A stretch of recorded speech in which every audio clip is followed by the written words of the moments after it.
Nah, ibu-ibu, dewa kan jenengan sambung menempelkan contoh-contoh kertas yang bertuliskan kekerasan seksual terhadap anak ya.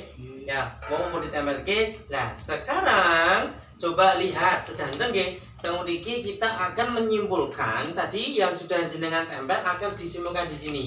Nggih. Teng mriki wonten teng flip chart nomor 09. Tanda-tanda terjadi kekerasan seksual terhadap anak. Jubi, kula nyuwun Bu Endro dibaca Bu niki Bu. Kula baca nggih. Nggih. Tanda-tanda terjadi kekerasan seksual dilihat dari gerakan tak wajar. Pertama, kedua bahu terangkat sehingga menutupi leher. Ini gerakan refleks seseorang untuk melindungi tubuhnya. Kemudian kepala tertunduk ke dalam. Terus kedua tangan dan kedua kaki menyimpul erat. Kemudian lutut tertekuk ke dalam. Tubuh menekuk, mata berkedip-kedip, wajah pucat, pasti dan lain-lainnya. Oke, terima kasih Bu Indro. Niki merupakan tanda-tanda dari gerakan-gerakan tak wajar. Sekarang kalau nyuwun Pak Mirza, niki diwaos. Wonten malih tanda sing dilihat dari gejala fisik. Mbak, dijawab, Mbak. Oh, nggih Niki, ngapunten. Nggih, tanda-tanda terjadi kekerasan seksual nggih. Nggih. Dilihat dari gejala fisik. Iku tulisannya awet-awet to, Pak? Boten tinggal, Pak. Oh, nggih, ngapunten nggih. Nggih. Satu. Posisinya apa, Mbak? Sakit jika memakai celana dalam dan mengeluh kesulitan atau kesakitan saat BAB atau BAK. Kok BAB niku napa, Pak?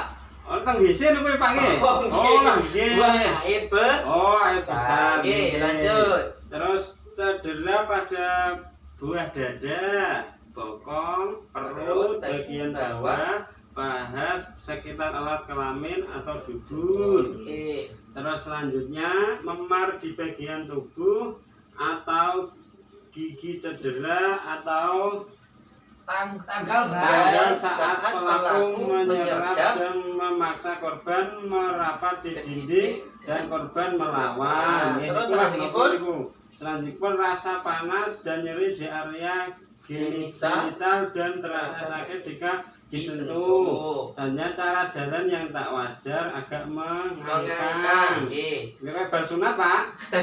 Ditemukan bekas bercak darah atau cairan di celana dalam anak dan kemungkinan ditemukan bagian pakaian yang robek atau kancing yang lepas karena ditarik paksa. Oke, terima kasih ya telah membacakan tanda-tanda dari seksual terhadap anak dia dari gejala fisik. Terus saat sini kula waos Bu. Selain wonten gerakan-gerakan yang tak wajar, terus dari gejala fisik ada juga gejala yang dari psikis atau psikis nggih. Niku napa? Anak berubah ekspresi dari bisa menjadi cemas, gelisah, mengurung diri, takut ditinggalkan sendirian. Terus juga menunjukkan keluhan visi yang tidak dapat dijelaskan. Ya, terus yang terakhir perilaku kemunduran.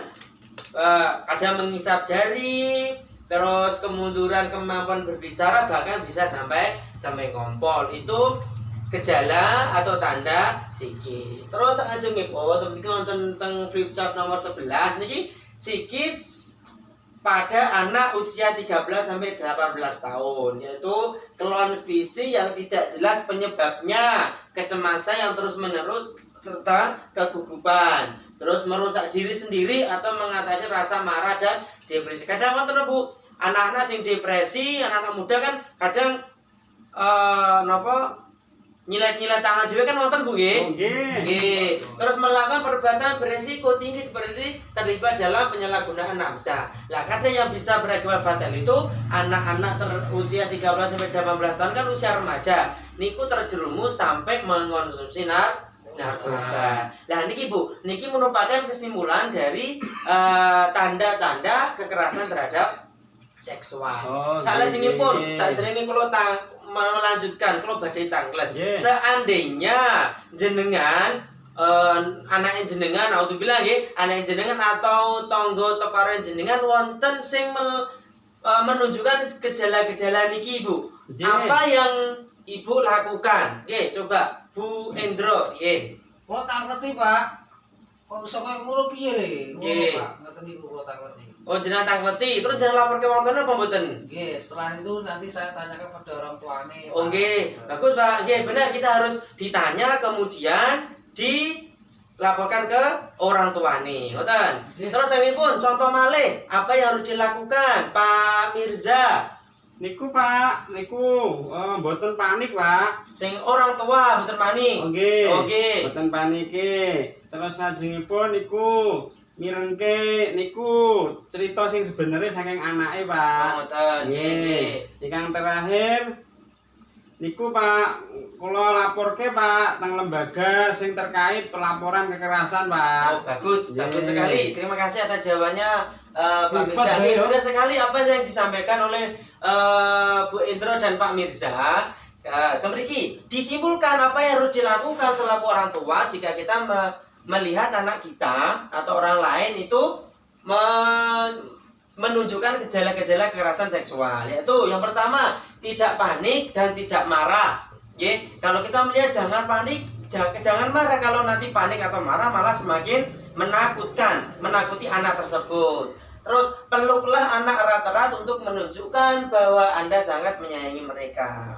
Selanjutnya sampaikan bahwa tidak ada satu orang pun yang boleh menyakiti mereka dan apapun yang terjadi akan tetapi memberikan perlindungan. Kan pertemuan ini kok saat ini kan sampai dibahas. Kita harus mengajari anak, memberitahu anak bahwasanya kalau kita diajak orang yang tidak kenal harus bisa menolak dan bisa mengatakan menolak dan tidak. Ini pun jadilah pendengar yang aktif tentang cerita dan pendapatnya. Apa yang dikatakan Pak Mirza tadi benar sekali, harus mendengarkan apa yang diceritakan oleh anak. Terus mintalah pertolongan ahli atau lembaga-lembaga layanan. Yang terakhir kita bisa melaporkan ke pihak yang berwajib atau Pak Polisi. Oke, ngoten Bu nggih? Paham nggih? Paham. Terus salajengipun Bu. Begitulah ini tadi cara-cara mendeteksi kekerasan terhadap anak sejak dini. Terus selanjutnya nanti kita akan belajar cara pencegahannya. Cara pencegahannya di mana? Di keluarga dan masyarakat. Betul nggih?